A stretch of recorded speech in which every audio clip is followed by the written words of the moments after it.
நம்ம இல்லாத நம்மோடு இருப்பவர்கள் நாம் செய்ய வேண்டியது என்னன்னா, அவர்களை கொண்டாடி கொண்டு, தியாகத்தை கொண்டாடி கொண்டு அவர்கள் போல் இன்னும் ஒருவருக்கான நிலை ஏற்பட நாம் செயல்பட வேண்டும். அந்த செயல்பாட்டில் அனைவரும் இணைவோம். நன்றிமா உங்களுடைய நேரத்திற்கு. இது வேலம்மாள் அம்மா அவர்களுடைய நேரம். அம்மாவுக்கு மிக முக்கிய தலைப்பு முனைவர் ப. வேலம்மாள் அவர்கள் முதல்வர் மனோன்மணியம் சுந்தரனார் பல்கலைக்கழக உறுப்பு கல்லூரி கடையநல்லூர் சொல் வித்தகி இசை வித்தகின்னு என்ன நிலையில் ஒன்னா போகலாம். பட்டிமன்றமாக இருந்தாலும் பாட்டு மன்றமாக இருந்தாலும் ஆன்மீக மன்றமாக இருந்தாலும் அதை கட்டி போடும் வல்லமை கொண்டவர். அவங்களுக்கு இன்னைக்கு என்ன கொடுத்திருக்கிறோம்னா கதை மன்றத்தை கொடுத்துருக்கோம். இந்த ஏன் கதை மன்றம் அப்படின்னா சிந்தனை திறன் வேண்டும் குழந்தைகளுக்கு, ஞாபகத்திறன் வேண்டும், கற்பனை திறன் வேண்டும், பேச்சு திறன் வேண்டும், ஆக்கத்திறன் வேண்டும். அப்படி எந்த திறன் வேண்டும்னாலும் அதுக்கு ஒரு பொருள் அவங்களுக்கு என்ன வேணும்? கதை சொல்லும் கலையை குழந்தைகளுக்கு கொடுக்க வேண்டும். குழந்தைகள் எல்லாமே கதை சொல்லும் நிலையில் இருந்தால், கதை சொல்லியலாக மாறிவிட்டால் அவர்களுக்கு நம்ம அறக்கருத்துக்களையோ நெற்பண்பு கருத்துக்களையோ நம்ம சொல்ல தேவையில்லை. ஏன்னா அவங்க சொல்லுவாங்க அந்த கதை எல்லாமே. நம்ம என்ன சொல்றோமோ நமக்கு முன்னாடி அதை சொல்லுவாங்க. 21ஆம் நூற்றாண்டு திறன்கள்ல மிக முக்கியமான திறன் கம்யூனிகேஷன் தான் இல்லையா? அந்த கம்யூனிகேஷன் கொலாபரேஷன் எல்லாமே அவர்களுக்கு கிடைக்கும். அந்த நிலையில் அனைத்து குழந்தைகளையும் நீங்க என்ன ஒண்ணா கொடுத்துட்டு போங்க, அறநெறி கேள்வி எல்லாமே கொடுத்துட்டு போங்க. ஆனா அவர்களே சொல்லும் நிலைக்கு அவங்க கையிலே அந்த கத்தியை கொடுத்துட்ட எப்படி இருக்குன்ற ஒரு நிலைப்பாட்டுல மிக முக்கியமான தலைப்பு குழந்தைகளை வழிநடத்தல், உலக அமைதி நோக்கி வழிநடத்தல் என்ற ஒரு 4வது உலக அமைதி மாநாட்டில் மிக முக்கிய தலைப்பு கதை சொல்லும் கலை. அது எப்படி இருக்குன்னு அம்மா அவர்களை பேச அன்போடு அழைக்கிறேன். அம்மா நேரம் சுருக்கிறதுக்கு மன்னிக்கணுமா, உங்களுடைய நேரம் இது. அனைவருக்கும் வணக்கம். மிக அற்புதமாக இந்த நிகழ்வை தொடர்ந்து இன்றைக்கு 4வது மாநாட்டை சகோதரர் அவர்கள் நடத்தி கொண்டிருக்கிறார்கள். அப்படி அதுவும் குழந்தைகளுக்காக ஒரு நிகழ்வு. எனக்கு முன்னால் பேசிய அம்மையார் மோனா அவர்களை பற்றி நமக்கு மிக விரிவாக சொன்னார்கள். பல மோனாக்கள் இந்த உலகத்திலே உருவாக வேண்டும் என்று சொன்னார்கள். அப்படிப்பட்ட ஒரு உருவாக்கத்திற்கான ஒரு மாநாடாக நான் இதை கருதுகிறேன். அவர்களுடைய குறை எனக்கும் இருக்கிறது. இது நம்முடைய பெரியவர்கள் மட்டுமே கேட்டுக்கொண்டிருக்கிறோம் என்று அவர்கள் வருத்தப்பட்டார்கள். இருக்கட்டும். ஆனாலும் இது நமக்கு யூடியூப் மூலமாகவும் வெளியே செல்வதால் நிச்சயமாக ஒருவர் ஒரு முறை கேட்க ஆரம்பித்து விட்டார்கள் என்றால் தொடர்ந்து கேட்டு விடுவார்கள். அந்த ஒரு அமைதியும் என்னுடைய மனதிற்கு இருக்கிறது என்ற அளவிலே இதை மிக திறம்பட செய்து கொண்டிருக்கக்கூடிய என்னுடைய அன்பு சகோதரர் முனைவர் திருமலை வாசன் அவர்களை வாழ்த்தி வணங்குகிறேன்.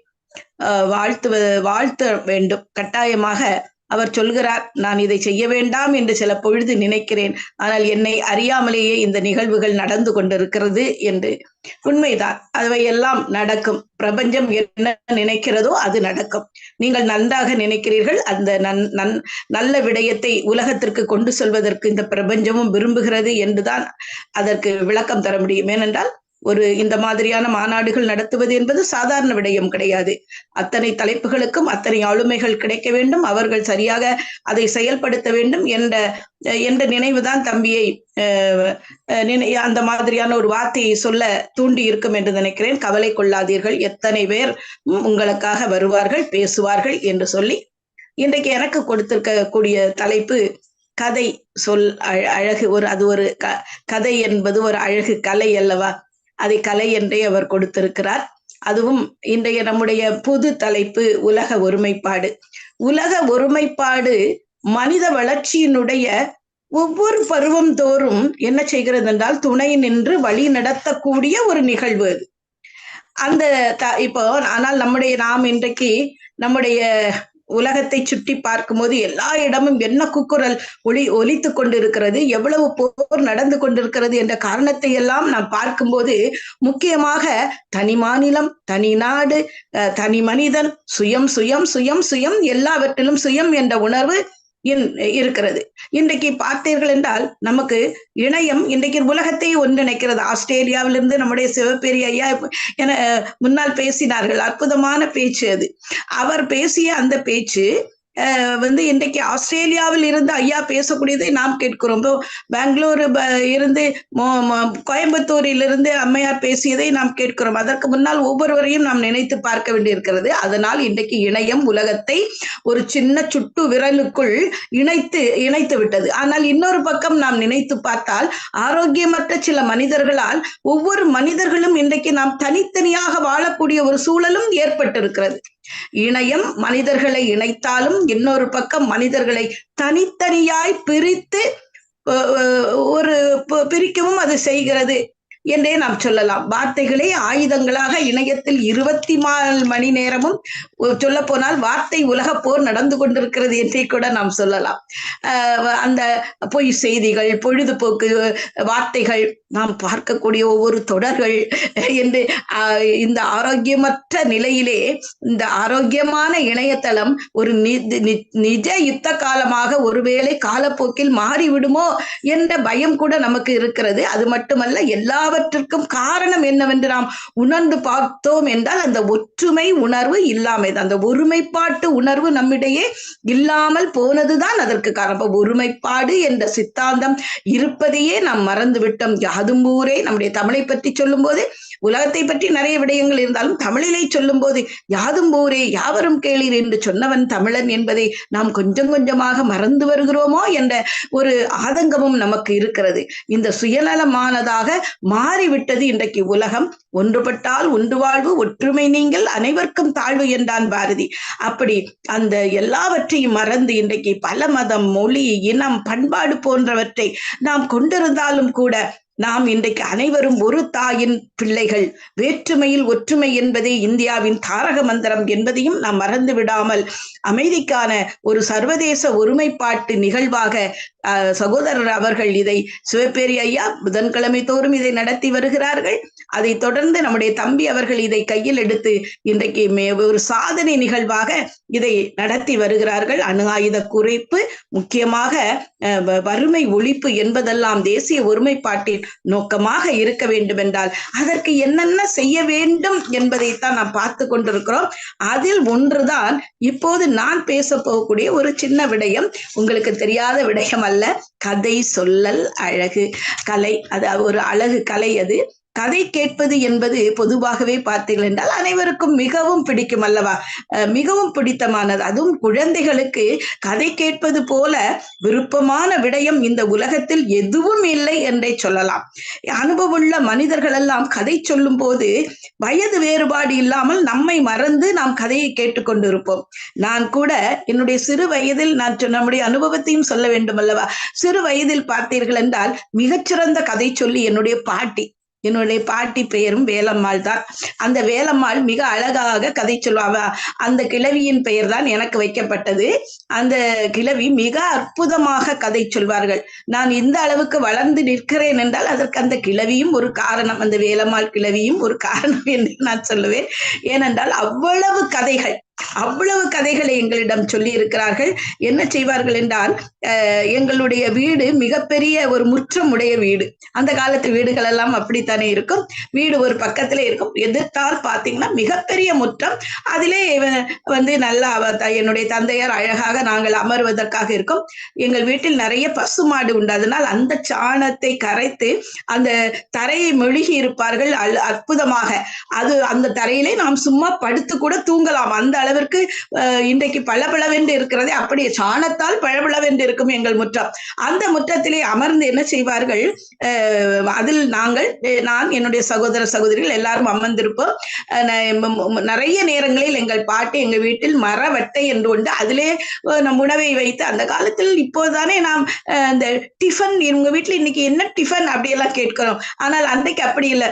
சோறு தான் சாப்பிடுவோம். சோறிலே நல்ல எதையாவது விட்டு பிணைந்து அதற்கு தகுந்த காய்கறிகள் எல்லாம் வைத்து கொடுப்பார்கள் பாட்டி. அப்படி கொடுக்கும் போது எல்லாருக்கும் ஒவ்வொரு உருண்டை உருட்டுவார்கள். இதை பார்த்து எங்களுடைய தெருவில் உள்ள பக்கத்து வீட்டு குழந்தைகள் எல்லாம் அவர் வீட்டில் இருந்த உணவை கொண்டு வந்து எங்கள் வீட்டில் அமர்ந்து கொள்வார்கள்.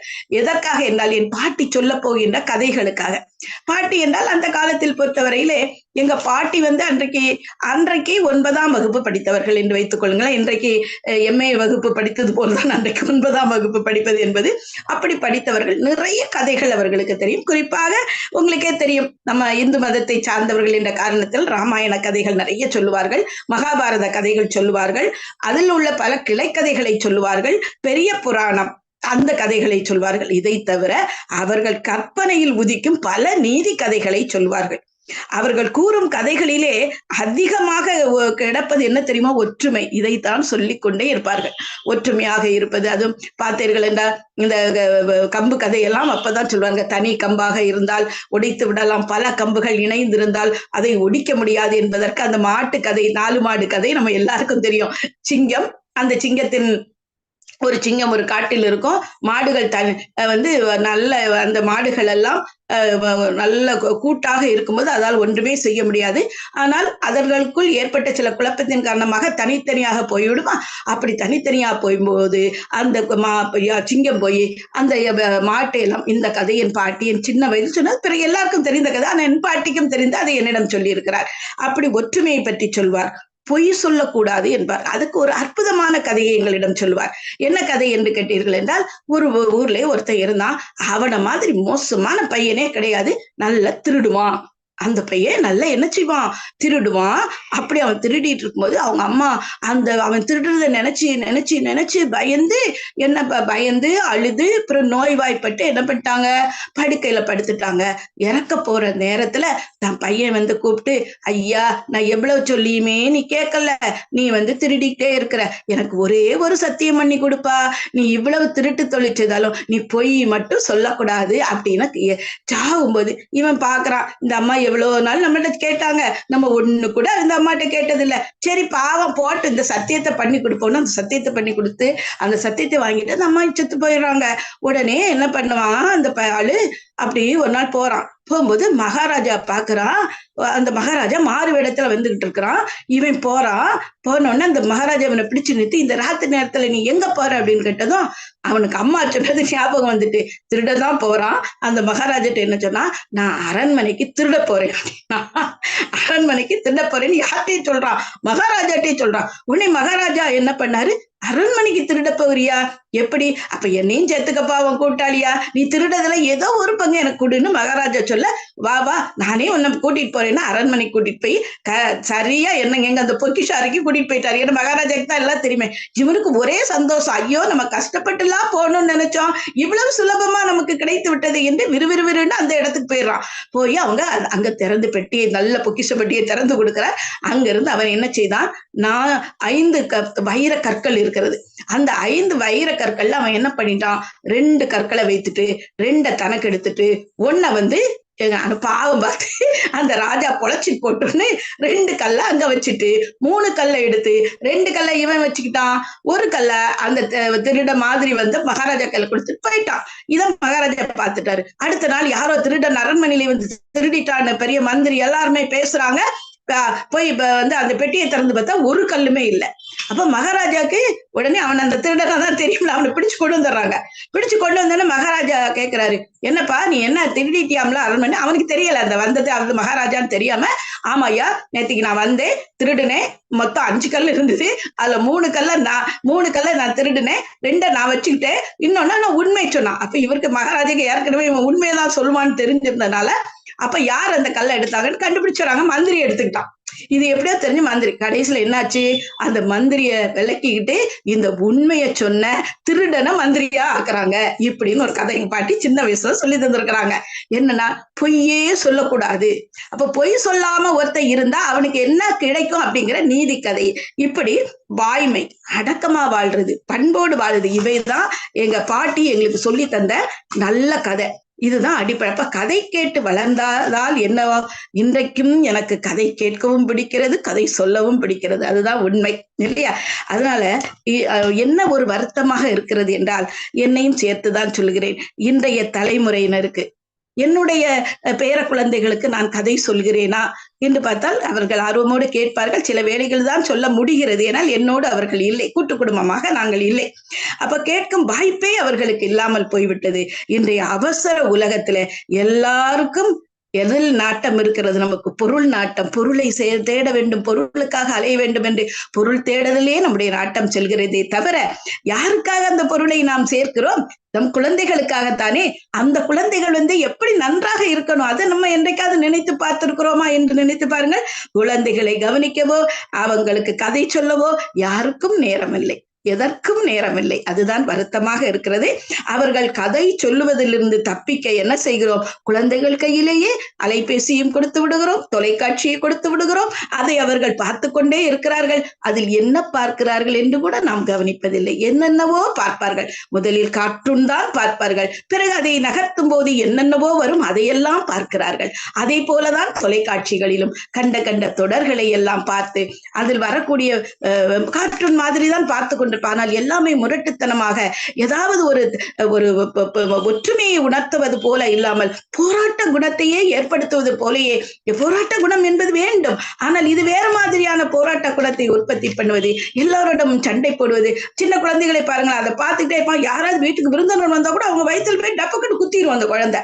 இதையெல்லாம் நம்ம பார்த்துட்டு இருக்கும்போது வருத்தமாக இருக்கிறது. ஆனால் என்ன செய்வது? 24 மணி நேரமும் கார்ட்டூன்கள் மற்றும் பல விளையாட்டுகளில் தங்களை மூழ்கச் செய்து அப்படியே வாழ்ந்து விடக்கூடிய குழந்தைகள் பொம்மை மாதிரி ஆயிடுறாங்க. பொம்மை மாதிரி ஏதோ ஆயிடுறாங்க. உயிரற்றவர்களாக அவர்கள் வெறும் சதை பிண்டங்களாக இருக்கிறார்களோ என்று தோன்றக்கூடிய அளவுக்கு நமக்கு வருத்தம் ஏற்படுகிறது. அதாவது ஒரு தமிழ் இல்லன் என்பவர் ஒரு கவிதை ஒன்றை எழுதியிருந்தார். என்ன கவிதை தெரியுமா? கடைசியாக யாருக்கு கதை சொன்னீர்கள்? எங்கே? எப்பொழுது? கதை கேட்காமல் காதுகள் வலித்து கிடக்கின்றன. யாருடைய காதுகள்? குழந்தைகளின் காதுகள் வலித்து கிடக்கின்றன. மழலை செவிகள். உங்கள் தலையணைக்கு அருகில் பொம்மைகளை வைத்து சொன்னால் உண்மைகள் விளங்கும் மழலை உள்ளங்களுக்கு என்று அற்புதமான ஒரு கவிதையை சொல்லி இருப்பார். ஒரு குழந்தை பிறந்ததிலிருந்து என்ன செய்கிறது? பல வளர்ச்சி நிலைகளை காண்கிறது. மனிதனின் வாழ்க்கை காலத்தை தம்பிக்கெல்லாம் அது நிறைய தெரிஞ்சிருக்கும். அந்த விடயங்கள்லாம் நிறைய பேசியிருப்பாங்க அவங்க. மனிதனுடைய வாழ்க்கை காலத்தை பல வளர்ச்சி நிலைகளாக நாம் பிரிக்கலாம். கருவறை பருவம், கருவுற்ற நாளிலிருந்து பிறப்பு வரையிலும். இப்போ இதுல பாத்தீங்கன்னா அது கூட நம்ம பேசிட்டு இருந்தாங்க. நம்ம கேட்கும் போது அந்த குழந்தை கல்வியை பற்றி சொல்லும் தம்பி சொன்னார், வயிற்றுக்குள் குழந்தை இருக்கும் போதே. உண்மைதான். அதற்கு கூட நம்மளிடம் கதைகள் இருக்கின்றன. பிரகலாதன், பக்த பிரகலாதன் தாய் வயிற்றில் அவன் கருவுற்று இருந்த போது அவன் தவம் செய்வதற்காக தந்தை சென்று விடுகிறார். நாரதர் எப்படியாவது இந்த உள்ளே இருக்கக்கூடிய குழந்தையை நற்குழந்தையாக ஆக்க வேண்டும் என்ற நோக்கத்தோடு நாரதர் பல கதைகளை, நாராயணனுடைய கதைகளையும் நாராயணனுடைய பராக்கிரமங்களையும் அவனுடைய நற்குணங்களையும் சொல்ல சொல்ல உள்ளே இருந்து இவள் தூங்கிக் கொண்டு இருக்கிறாளா அந்த பிரகலாதனுடைய தாய், இந்த குழந்தை என்று அந்த கதை முழுக்க குழந்தை கேட்டு முழுக்க நாராயண பக்தராக அது மாறுகிறது. இதையெல்லாம் பிராண கதைகளாக நாம் தள்ளிவிட முடியாது. அதற்காகத்தான் இதை சொல்லு. அதே மாதிரிதான் அபிமன்யு. எப்படி அந்த வியூகத்தை அமைப்பது என்றெல்லாம் குழந்தை கேட்கிறது. வியூகத்திலிருந்து வெளியே வருவதற்குள் தாயார் அதை கேட்க முடியாமல் ஒரு சூழல் வருகிறது என்றெல்லாம் பார்க்க. பக்தர் அபிமன்யு அப்படித்தான் வயிற்றில் இருக்கும் போதே கருவிலே திருவுடையானாக இருக்கிறதை நாம் பார்க்கிறோம். அப்ப குழந்தை கருவறையில் தானே இருக்கிறது, என்ன வேண்டுமானாலும் செய்யலாம் என்று அழுவினி தொடர்களை இன்றைக்கு பார்த்து கொண்டிருக்கிறார்கள் தாய்மார்கள். நினைத்து பாருங்கள், அந்த குழந்தை எப்படி குழந்தையாக மாறும். எந்த தொடராவது, சில தொடர்களை நான் குறை சொல்வதற்காக இங்கு வரவில்லை, எந்த தொடராவது உண்மையான ஒரு கருத்துக்களை சொல்வதாக இருந்தால் அதை விட மகிழ்ச்சி அடையும்னால நம்ம சின்ன பிள்ளையா இருக்கும்போது தொலைக்காட்சிகளில் பல விடயங்கள் வரும். பெரிய நேருவை பற்றி போடுவார்கள், காந்தியை பற்றி போடுவார்கள் இல்லையா? நல்ல பெரிய அறிஞர்கள் பெருமக்களை எல்லாம் நமக்கு அறிவியல் மூலமாக அறிமுகப்படுத்துவார்கள். நான் குழந்தையாக இருக்கும்போது சொல்லுகிறேன். ஆனால் இப்போது அப்படி பார்ப்பதற்கு இல்லை என்பது. அடுத்தது பாத்தீங்கன்னா சிசு பருவம். பிறந்ததிலிருந்து இன்ஃபான்சி என்று சொல்லுவோமே, அந்த பிறந்ததிலிருந்து 2ஆம் வாரம் முடிவரை அது கூட, ஆனால் அதற்கு கூட உணர்வு இருக்கிறது என்று சொல்கிறார்கள். நாம் பேசக்கூடியதை அழகாக அந்த குழந்தைகள் கேட்கும். அதற்கு பிறகு தவள் நடை பருவம், அந்த பேபி குட் என்று சொல்லக்கூடிய 3ஆம் வாரத்திலிருந்து 2ஆம் வயது வரை. அப்ப அந்த 2ஆம் வயது வரை கதை கேட்காதுன்னு நினைக்க கூடாது நம்ம. ஆனா ரொம்ப அதுகளுக்கு புரியுமான்னு நம்ம சொல்ல முடியாது, ஆனா கதைகள் கேட்கும். அப்ப இளம் குழந்தை பருவம், அடுத்த ஏர்லி சைல்டுஹுட் 3லிருந்து இது சரியான பருவம். குழந்தைகள் ரொம்ப ஆர்வமாக நம்மிடையே ஒட்டி கொண்டு படுக்கும் போது என்னதுங்க, அம்மா கதை சொல்லு. இப்ப கேட்கிறா, என்னுடைய பேத்தியார் கேட்கிறார், கதை சொல்லுங்கள், எனக்கு என்ன கதை சொல்ல போறீங்க? என்ன கதை சொன்னாலும், அதுவும் எந்த கதை பிடிக்கும்னா அந்த காக்கா இதுல தண்ணிக்குள்ள கல் எடுத்து போடும் பாருங்க, அதை கேட்கிறா. அது கேட்டதோடு நின்று விடவில்லை. எனக்கு என்ன தெரியுமா வியப்பு, போன வாரம் தீபாவளிக்கு வந்திருந்தாள். அப்போது என்னிடம் ஒரு வாட்ஸ்அப்பை காட்டுகிறாள். பாருங்கள் ஆச்சி, ஆச்சி என்று என்னை கூப்பிடுவாள். ஆச்சி பாருங்கள், நீங்க அன்னைக்கு ஒரு கதை சொன்னீங்களா, தண்ணி போட்டு போட்டு குடிச்சுன்னு அது மாதிரி இப்போ ஒரு காக்கா செஞ்சிருக்கு பாட்டி அப்படின்னு காட்டும் போது உண்மையிலேயே நான் வியந்து விட்டேன். நான் சொன்ன கதை அந்த குழந்தை மனதில் பதிந்து அதை எனக்கு அவள் காட்டுகிறாள். அப்படி ஒரு வாட்ஸ்அப் வந்து இருக்கிறது எனக்கே அன்றைக்கு தான் அது தெரியும். அப்ப இப்பவும் அந்த தண்ணியில போடுது ஒரு ஜக்கல கீழே தண்ணி இருக்கு, அந்த காக்கா அதை போட்டு அதை குடிக்கிறது. குழந்தை அதை உடனே எனக்கு நினைவுபடுத்துகிறாள். அப்போ அந்த தவள் நடை பருவத்திலே 3ஆம் வாரத்திலிருந்து அந்த 2 ஆண்டுகள் முடிய கொஞ்சம் சுமாரா இருக்கும். அந்த இளம் குழந்தை பருவம் 3 to 6 இருக்கு பாருங்க, மனதுக்குள் எதை பதிய வைத்தாலும் என் மனதில் பதிந்த கதைகள் எல்லாம் அந்த 3 வயதிலிருந்து 6 வயது வரை உள்ள கதைகள் தான் இன்றைக்கு நான் உங்களிடம் சொன்ன கதைகள், அதைத்தான் சொல்கிறேன். அப்புறம் பிள்ளை பருவம், லேட்டர் சைல்டுஹுட் 7 to 12, அதுவும் ஒரு நல்ல பருவம் தான். குமர பருவம், அடலசன்ஸ் 12-18 நம்மள்ட்ட கதையெல்லாம் கேட்க மாட்டாங்க, அது இப்ப உள்ளவங்க கேட்கவே மாட்டாங்க. ஆனால் கேட்க செய்ய வேண்டும் அவர்களை நாம் கேட்க செய்ய வேண்டும். அது நம் குடும்பத்தில் மட்டுமல்ல, இன்னும் பள்ளிகளில் இது நடக்கலாம். அது பார்த்தா திருமலைவாசன் பள்ளியிலெல்லாம் அவர் இருக்கும்போது அதையெல்லாம் செய்தார் என்று எனக்கு தெரியும். அதுக்கு வயது வந்தோர் பருவம் 19-40, நடுவயது பருவம் 40-60, முதிர் பருவம் 60க்கு பிறகு இறக்கும் வரை. அப்ப எல்லாம் இருந்தாலும் அந்த பொதுவாக சிசு பருவத்தில் கற்றல் இல்லை என்று தயவு செய்து யாரும் நினைத்து விடாதீர்கள். அந்த நேரத்தில் நீங்கள் நன்றாக கற்றுக்கொள்ளுங்கள். உலகம் முழுவதும் கதை சொல்லல் பல வடிவங்களையும் புத்திகளையும் கொண்டுள்ளன என்பதுதான் உண்மை. ஆனால் நாடு, சமூகம் அல்லது ஊடகம் எதுவாக இருந்தாலும் ஒவ்வொரு கதைக்கும் ஒரு பொதுவான நோக்கம் இருக்கும், இல்லை ஏதோ ஒரு நோக்கம் இல்லாமல் இருக்காது. அதை விரிவாக நாம் பார்க்கலாம். பாடம் கற்பிக்கவும் ஒழுக்கம் கற்பிக்கவும் குழந்தைகளை மகிழ்வைக்கும் பயன்படுகிறது இந்த கதை சொல்லல் என்பது. நம்ம நாட்டில் ஒவ்வொரு மாநிலத்திலும் அதன் சொந்த கதை சொல்லல் பாணி என்று ஒன்று இருக்கிறது. அந்தந்த பாணியிலே ஒரு கதையை சொல்வது, அதை பின்பற்றுகிறார்கள். சிலர் கதை சொல்லும் போது பாத்தீங்கன்னா இந்த பொம்மைகளை வைத்து கதை சொல்வார்கள், முகமூடியை போட்டுக்கொண்டு கதை சொல்வார்கள். பள்ளிகள் எல்லாம் இன்றைக்கு நிறைய அந்த மாதிரி எல்லாம் இன்றைக்கு தான் அதையெல்லாம் புதிதாக அறிமுகப்படுத்துவது போல படுத்துகிறார். இல்லை, நாம் சிறு வயதில் எல்லோரும் அதை செய்திருக்கிறார்கள். அப்புறம் நடனம் மற்றும் இசை மூலமாக கதை சொல்வது என்று பல முறைகளை இன்றைக்கு பயன்படுத்துகிறார்கள். மத அடிப்படையில் பாத்தீங்கன்னா எல்லா மதத்திலும் இந்த மதைக்காரர்களும் இந்த கதை சொல்லல் பாணியை ஆரம்ப காலத்திலிருந்தே பின்பற்றி வந்திருக்கிறார்கள். இல்லை என்றால் நமக்கு இந்த கதை சொல்லல் மட்டும் இல்லை என்றால் நமக்கு ராமாயணம் தெரிந்திருக்காது, மகாபாரதம் தெரிந்திருக்காது, எதுவுமே தெரிந்திருக்காது. ஆரம்ப காலத்தில் எழுத்துக்கள் எல்லாம் வராத காலகட்டத்திலே மகாபாரத கதையும் ராமாயண கதையும் வந்துவிட்டன. அதுதான் உண்மை. அப்ப கதை சொல்லிகள் மூலமாகவே இந்த கதைகள் எல்லாம் சொல்லப்பட்டு இன்றைக்கும் பாத்தீங்கன்னா வில்லுப்பாட்டுல எப்படி கதை சொல்லுவாங்க, நமக்கே ஆச்சரியமா இருக்கும். எப்படி இந்த கதை இன்றைக்கு என்ன அழகாக அதை மாற்றி விட்டார்கள். அந்த மத கதைகளை சொல்லுகின்ற பாணியிலேயே இன்றைக்கு சமூக கதைகளை சொல்லி மக்களிடையே அதை பரப்புகிறார்கள். ஆனால் என்ன வேதனை தெரியுமா? எல்லா கோவில்ல போய் பாருங்க, வில்லுப்பாட்டற்காரர் மட்டும் பாட்டை பாடிக்கொண்டிருப்பார், அடித்துக் கொண்டிருப்பார். யாரும் எதிரே இருந்து கேட்பதே கிடையாது. அந்த கதைகளை அற்புதமாக கதை சொல்ல, அதை ஒரு கதை சொல்லல், அந்த அற்புதமான கதை சொல்லலை அவர் செய்து கொண்டிருக்கிறார். அச்சு இயந்திரம் வருவதற்கு முன்பாகவே அனைத்து கதைகளும் கதல் சொல்லிகள் மூலமாகவே இந்த உலகத்தில் பரப்பப்பட்டது. உலகம் முழுவதும் இது நடந்திருக்கிறது. நான் இந்தியாவை மட்டுமோ தமிழ்நாட்டை மட்டுமோ சொல்லவில்லை.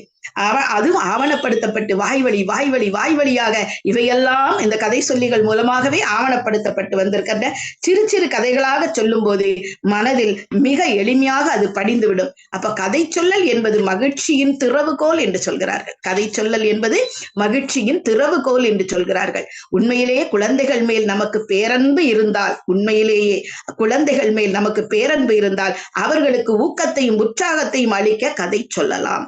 பொதுவாக குழந்தைகளை நாம் முடக்கியே வைத்திருக்கிறோம். அதுதான் உண்மை. முடக்கியே வைத்திருக்கிறோம் அவர்களை. குழந்தைகளின் சின்ன சின்ன விருப்பங்கள், ஆசைகள் அனைத்தையும் மூட்டை கட்டி வைத்திருக்கிறோம். அந்த மூட்டை கட்டிலிருந்து அவர்களை முதலில் என்ன செய்ய வேண்டும்? வெளியே எடுக்க வேண்டும். அவர்களை பட்டாம்பூச்சிகள் போல பறக்க செய்ய வேண்டும். அதுதான். அதை என்றைக்கு நாம் செய்கிறோமோ அன்றைக்கு அந்த குழந்தைகள் மிகச் சிறப்பாக மாறிவிடுவார்கள். பொதுவாக குழந்தை கதை சொல்லிகள் எதையும் குழந்தைகளுக்கு அந்த குழந்தை மனதோடு அணுக வேண்டும். அதை அந்த கதையோடு அணுகுமுறைகளை நாம் கை கொள்ள வேண்டும். அந்த குழந்தை போலவே நாம் மாற வேண்டும். அப்பந்தான் அவங்களுக்கு கதை சொல்ல முடியும். நம்ம பெரிய அறிவாளி நிலையிலிருந்தெல்லாம் சொன்னா குழந்தைகள் கதை கேட்காது. அவர்களாகவே நாம் மாறி அந்த வேண்டும். அனைவரையும் மனம் திறந்து பாராட்டக்கூடிய ஒரு மனநிலையை அந்த கதை சொல்லல் மூலமாக அவரிடம் ஏற்படுத்த முடியும். பண்பை கடந்து அடுத்து என்ன, அடுத்து என்ன, எதையும் சுலபமாக கடந்து நாம் செல்வதற்கான வழிமுறைகளை அவர்களுக்கு சொல்லிக் கொடுக்க வேண்டும். ஏன்னா இன்னைக்கு எல்லாமே கேட்டீங்கன்னா சின்ன குழந்தை கூட எனக்கு ரொம்ப டென்ஷனா இருக்கு அப்படிங்குது குழந்தை. எனக்கு ரொம்ப போர் அடிக்குது, எனக்கு ரொம்ப டென்ஷனா இருக்கு. இந்த வார்த்தைகளை எல்லாம் குழந்தைகளை சொல்ல விடக்கூடாது. அப்படி விடாமல் இருக்க வேண்டும் என்றால் நாம் கதை சொல்ல வேண்டும் அவர்களுக்கு. அந்த மாதிரியான சில மாற்றங்களை ஏற்படுத்தக்கூடிய பண்புகளை சொல்லக்கூடிய கதைகளை சொல்ல வேண்டும். குழந்தைகளுக்கு எது தேவையோ அதை உணர வேண்டும். நாம் அந்த குழந்தைகளுக்கு நாம் கொடுக்க வேண்டும். எதையும் வலுக்கட்டாயமாக திணிக்க கூடாது. குழந்தைகிட்ட கதை சொல்கிறோன்ட்டு எதையும் வலுக்கட்டாயமாக திணிக்க கூடாது. அதை அவர்கள் விரும்பவே மாட்டார்கள். எதையும் கற்றுக்கொள், புரிந்து கொள், தெரிந்து கொள், அறிந்து கொள், புரிந்து கொள் என்று கட்டளையிடவும் கூடாது. என்ன புரிஞ்சுதா? நிறைய வகுப்பறைகளில் நடக்கக்கூடிய விடயங்கள். புரிஞ்சுதா? சரியா கற்றுக்கொள், சரியாக புரிந்து கொள் என்றெல்லாம் குழந்தைகளை தெரிந்து கொள், அறிந்து கொள் என்று தயவு செய்து வற்புறுத்தக்கூடாது. குழந்தைகளுக்கும் பெரியவர்களைப் போல பல ஆசைகள் உண்டு. தயவு செய்து உங்களுக்கு மட்டும்தான் ஆசை இருக்கிறது என்று நினைத்து விடாதீர்கள். குழந்தைகளுக்கும் பெரியவர்களைப் போல நிறைய ஆசைகள் உண்டு. வெறுப்பு உண்டு, இன்பம் உண்டு, துன்பம் உண்டு. இப்படி எல்லாமான உணர்வுகளும் குழந்தைகளுக்கும் உண்டு. இந்த உணர்வுகளுக்கு ஏற்றது போல நாம் கதை சொல்ல வேண்டும். குழந்தை வாழ்வில் மிகவும் இன்றியமையாத இடம் பெறுவதுதான் கதைகள். ஒருவரது அறியா பருவத்தில் அவர் அறிய வேண்டிய கருத்துக்களை கதைகள் வழி உணர்த்துவது மிக எளிது. ஏனெனில் கதைகளை கேட்பதில் சிறுவர்களுக்கு தீரா ஆர்வம் இயல்பாகவே உண்டு இல்லையா? சிறுவர்களின் அறிவு முதிர்ச்சிக்கும் கல்வி பயிற்சிக்கும் கதைகள் மிகச்சிறந்த கதை. அதான் இன்னைக்கு கதை சொல்லல், அப்படி செய்து காட்டுதல், செயல்முறை கல்வி என்றெல்லாம் இன்றைக்கு வந்திருக்கிறது அல்லவா? அதில் முக்கிய பங்கு எது வகிக்கிறது என்றால் இந்த கதை சொல்லல் என்பதே வகிக்கிறது. சிறுவர்களுக்கு நன்மை தீமை ஆகியவற்றை பகுத்தறியும் திறத்தை முதலில் நாம் வளர்க்க வேண்டும். எது நன்மை, எது தீமை சொல்லுவாங்க குழந்தைங்க. பெண் குழந்தைகளுக்கு சொல்லுவோம் எது குட் டச், பேட் டச் தெரிஞ்சு கொள்ளணும் குழந்தைங்க அப்படின்னு சொல்லுவாங்க. அப்ப அதே மாதிரிதான் நன்மை எது தீமை எது என்பதை எல்லா குழந்தைகளுக்கும் நாம் சொல்லிக் கொடுக்க வேண்டும். பகுத்தறியும் திறம்பல வகைகளை கதைகளையும் தொடர்ந்து படிப்பதன் மூலம் ஏற்படுகிறது. மேலும் பொழுதுபோக்குவதற்கு உதவுவதாக கதைகள் அமைவந்த காரணத்தினால் கதைகள் கேட்பது மிக மிக குழந்தைகளுக்கு ரொம்பவும் பிடிக்கும் அல்லவா? அப்ப சிறுவர்களை கவர்வதற்கு கதைகளே மிகவும் பயனுள்ளதாக இருக்கும். அதுதான் சின்ன சின்ன கதைகளாக சொல்லலாம், பொருள்களை காட்டி கதைகளை சொல்லலாம், நடிப்பின் மூலமாக கதைகளை சொல்லலாம். இன்னும் மிகச்சிறந்த உத்தி என்று பார்த்தால் சிறுவர்களையே கதை சொல்ல வைத்தல். தம்பி முதல்ல சொன்னது சிறுவர்களையே அதுல ஈடுபடுத்தணுமா? சிறுவர்களையே கதை சொல்ல வைத்தல். கதை சொல்லியின் வெற்றி அந்த கதைகளை கேட்கும் சிறுவர்களை பொறுத்தே அமைகிறது. அதுதான் எந்த சிறுவர்கள் நம்மிடம் கேட்கிறார்கள் என்பதை பொறுத்தே அமைகிறது. பொதுவாக சிறுவர்களுக்கான கதைகள் அளவில் சிறிதாக இருக்க வேண்டும். எப்பவுமே சின்ன சின்ன கதைகளா, குட்டி குட்டி கதைகளா சொல்லணும். அப்புறம் அதுதான் சொன்னால் தான் குழந்தை விரும்பி. நீண்ட கதையை நமக்கு சொல்ல தெரியும்ட்டாலும் சொல்லிக்கிட்டு இருக்கக்கூடாது, குட்டி குட்டியா சொல்லணும். அது சில கதைகள் சில வரிகளில் சொல்லலாம், சில மணித்துளிகளில் கொஞ்சம் கொஞ்சமாக விரிவாக சொல்லலாம். சில கதைகளை ஒரு சின்ன நீண்ட கதைகளாக சொல்லலாம். சில இப்ப நான் ஒரு கதை சொல்றேனே, சத்ரபதி சிவாஜி. தம்பி நீ எவ்வளவு நேரம் இருக்கு தம்பி? அம்மா நேரம் முடிஞ்சு 10 நிமிஷம் ஆச்சுமா. இது தங்கம் சாய்ராமன் அம்மா. இன்னொரு 5 நிமிடம் நான் எடுத்துக்கொள்ளவா? ஒரு 5 நிமிடம் எடுத்துக்கொள்ளவா? அம்மா நீங்க நிறைவு சரிம்மா. விறுவிறுன்னு முடித்துக் கொள்ளுகிறேன். அப்ப அந்த மாதிரி நல்ல ஒரு கதை சொல்லலாம் என்று நினைத்தேன். பரவாயில்ல, அதையெல்லாம் விட்டு விடுகிறேன். அப்ப பொதுவாக வினாவிடை பாணியிலே ஒரு கதை சொல்லும் போது குழந்தைகள் விரும்பி கேட்பார்கள். இலை பச்சையாக இருக்க காரணம் என்ன? உப்பு தண்ணீரை உடைய கிணற்றை பற்றி விளக்கும் போதே வீட்டு கிணற்று தான் தண்ணீர் உப்பு கரிக்க காரணம் என்னவோ என்று இது போன்ற வினாக்களை எல்லாம் குழந்தைகளை கேட்டு கேட்டு நாம் கதை சொன்னால் நல்லா இருக்கும். புராண இதிகாச கதைகள், பஞ்சதந்திர கதைகள், இப்படி கதைக்கு உயிரோட்டமாக சுவையும் அளிப்பது பாத்திர படைப்புதான். அப்ப சிறுவர்கள் நல்ல சிந்தனை, துணிவு, உற்று நோக்கும் ஆர்வம், நேர்மை, தோழமை, அன்பு, கடின உழைப்பு, பெற்றோரிடம் மதிப்பு, நாட்டுப்பற்று, மொழிப்பற்று இவற்றை அவர்களே பாத்திரங்களாக படைத்து சொல்லலாம்.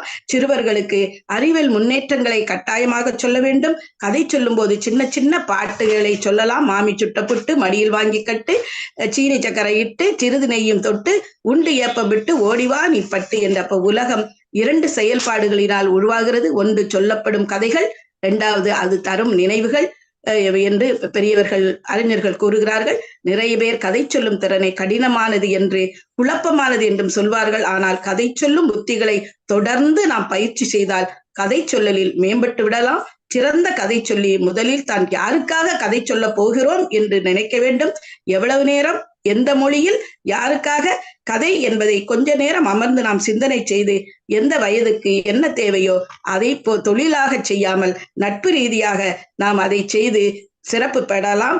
கதை சொல்லும் குழந்தையின் உள்ளத்தை உணர்ந்து உணர்வுபூர்வமாக சொல்லலாம். பொதுவாக சொல்லுவார்கள், எப்போதும் கதை சொல்லும் முன் தளத்தை உருவாக்க வேண்டும். வரிசையா, அதாவது கதையெல்லாம் அதற்கு சொல்ல வேண்டும் என்று வைத்திருந்தேன், இப்படி சொல்லவில்லை. குழந்தைகளை ஈர்க்கும் வகையில் சொல்ல வேண்டும். கதை சொல்லும் போது நீ எந்த இடத்தில் என்ன செய்வாய் என்று, நீ அந்த இடத்தில் எப்படி இருப்பாய் என்று குழந்தைகளை அதில் ஈடுபடுத்த வேண்டும். முடிக்கும் போது சரியான முடிவை நாம் கொடுக்க வேண்டும். வெறும் வார்த்தைகளில் மட்டுமல்லாமல் முதலிலே நான் சொல்லும் போல படம் காட்டியோ அல்லது நம்முடைய விருப்பமான விஷுவல் என்று சொல்லுவோமே அதை காட்டி நாம் சொல்லலாம். நாமும் உள்வாங்கி வார்த்தைகளில் நம்முடைய குரலில் ஏற்ற இறக்கம் இவற்றையெல்லாம் பயன்படுத்தினால் நாம் சிறந்த கதை சொல்லியாக மாறி அவர்களையும் சிறந்த கதை சொல்லியாக மாற்ற முடியும் என்று சொல்லி அந்த குழந்தைகளை எப்படியாவது ஈர்த்து இந்த உலக அமைதிக்கு ஏற்ப அவர்களை கதை சொல்லிகளாக நாம் மாற்ற முடியும். இது தம்பி சொன்னது போல ஒரு சாதாரண தலைப்பு அல்ல, மிகப்பெரிய தலைப்பு. இதை பேசுவதற்கு 2 மணி நேரம் கூட முடியாது. இருந்தாலும் நான் சுருக்கமாகத்தான் வைத்திருந்தேன். என்றால் ஒரு உணர்ச்சி வசப்பட்டு சில கதைகளை சொன்னதால் நேரமாகிவிட்டது என்று சொல்லி இந்த நேரம் கொஞ்சம் கூட எடுத்துப்பதற்கு என்னை மன்னிக்கும்படி கேட்டுக்கொண்டு இந்த அற்புதமான வாய்ப்பை வழங்கிய சகோதரர் திருமலை வாசன் அவர்களுக்கு என்னுடைய அன்பின் வணக்கத்தையும் நன்றியும் சொல்லி இந்த இணையத்தில் இணைந்திருக்கக்கூடிய அத்தனை ஆளுமைகளுக்கும் என் நன்றியை சொல்லி உங்களிடமிருந்து அன்போடு விடைபெறுகிறேன். நன்றி, வணக்கம். நன்றி, நன்றிம்மா. மிகச் சிறப்புமா. அதிக நேரம் கண்டிப்பாக கொடுக்கப்பட வேண்டிய தலைப்பு. விரைவில் தனி அரங்கு அமைத்துக் கொள்ளலாமா? உங்களை போல கதை சொல்லிகளாம் உணர்வில் கலந்து பேசும் பொழுது பல்வேறு விதமான கதைகளை சொல்லும் பொழுது கேட்கறதுக்கு இனிமையாக இருக்கிறது. தொடர்ந்து ஒரு அரங்கை அமைத்துக் கொள்ளலாமா? ரொம்ப சிறப்பா இருந்தது. கதை சொல்லுங்கள், கதை கேளுங்கள், கதை எப்படி சொல்ல வேண்டும், எந்த வயதில் கதை சொல்வதற்கு கேட்பதற்கு ஏற்ற நேரம், எவ்வகையான கதைகளை சொல்ல வேண்டும், எவ்வளவு நேரம் சொல்ல வேண்டும்னு வகுத்து அழகழகாக உங்களுடைய அந்த தனிச்சிறப்பான ஒரு பேட்டர்ன் தான் உங்க எல்லாமே அந்தந்த நிலைக்கேற்ற மாதிரி உங்களுடைய சொற்பொழிவு அமைப்பு இருக்கிறது. ஒரு நல்ல ஒரு அமைப்பில் நீங்களுக்கு வழி நடத்தினீர்கள். கண்டிப்பாக அனைவரும் கதை சொல்லியாக மாறினால் அனைத்து திறன்களையும் ஒருங்கமைக்கும் திறன் என்னன்னா இந்த கதை சொல்லல் திறன் தான். அம்மாவுடைய நேரத்திற்கு சிறப்பு நன்றிமா. தொடர்ந்து இந்த கதை சொல்லல் கலையை ஒரு தொடராக அமைத்துக் கொள்ளலாமா? உங்களுடைய நேரத்திற்கு நன்றி.